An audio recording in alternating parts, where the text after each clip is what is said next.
میں law college میں پڑھتا تھا اور ایک دن ایک لیکچر کے دوران مجھے ایک لڑکی کا میسج ملا کہ آپ پلیز مجھے ایڈمیشن کے پروسیس کا بتائیں، میری مدد کریں۔ میں نے بھی کلاس سے فری ہو کے اس کو سب تفصیل سے سمجھا دیا۔ اس کے بعد کچھ عرصہ تک ہماری بات ہوتی رہی۔ مجھے اس کی آواز بہت اچھی لگنے لگ گئی اور پھر کچھ وقت کے بعد وہ خود بھی مجھے بہت اچھی لگنے لگ گئی۔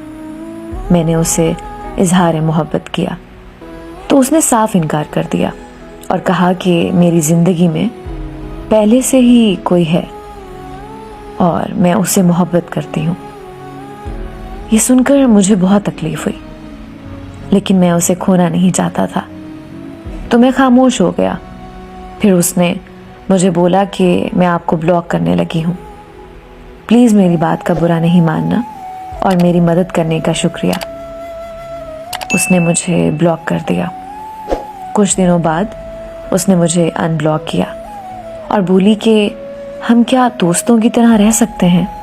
میں نے کہا تمہارے ساتھ بات کرنے سے میری محبت میں مزید اضافہ ہوگا تو میں یہ نہیں کر سکتا، لیکن اس نے اصرار کیا تو میں بھی رہ نہیں سکا اور ہم دوبارہ بات کرنے لگ گئے۔ وقت گزرتا رہا اور ہم ایک دوسرے سے اپنی باتیں شیئر کرنے لگے۔ اس دوران میں نے اسے اپنے پیار کا اظہار کرتا رہا، اسے محبت اور عزت کا احساس دلاتا رہا۔ اس نے بتایا کہ جس سے وہ پیار کرتی ہے وہ اسے اہمیت نہیں دیتا۔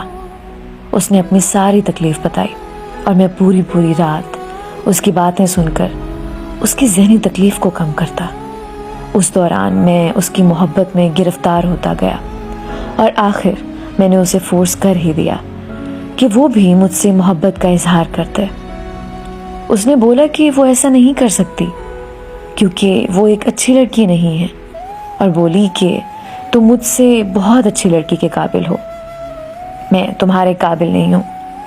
میں روتا رہا، اسے محبت کی بھیک مانگتا رہا، پر وہ نہیں مانی اور اس نے ایک جملہ بولا کہ محبت کسی کو پانا نہیں ہے، محبت تو کسی کی آسانی کو دیکھنا ہے، کہ کوئی ہماری وجہ سے پریشان نہ ہو۔ اس نے کہا کہ ضروری نہیں جس کو ہم چاہیں وہ ہمیں مل جائے زندگی میں۔ اس نے مجھے صبر کرنے کا بولا اور کچھ وقت بعد اس نے اسی لڑکے سے نکاح کر لیا جسے وہ پسند تو کرتی تھی، لیکن لڑکا اسے کوئی خاص توجہ نہیں دیتا تھا۔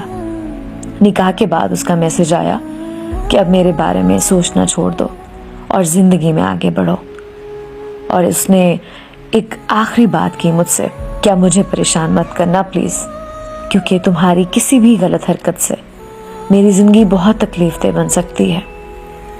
میں اسی دن سمجھ گیا کہ محبت دوسرے کو رسوا کرنا نہیں ہے، بلکہ محبت تو کسی کو خوشیاں اور سکون دینے کا نام ہے۔ بس اس کے بعد میں نے بھی ٹھان لی کہ اگر وہ نہیں تو پھر کوئی نہیں ہوگی زندگی میں۔ اس دن کے بعد اپنا سارا وقت میں نے اپنی تعلیم کو دیا۔ وہ جاتے جاتے مجھے باشعور انسان بنا گئی۔ آج میں ایک نمازی اور تعلیم یافتہ انسان ہوں، صرف اس کی وجہ سے۔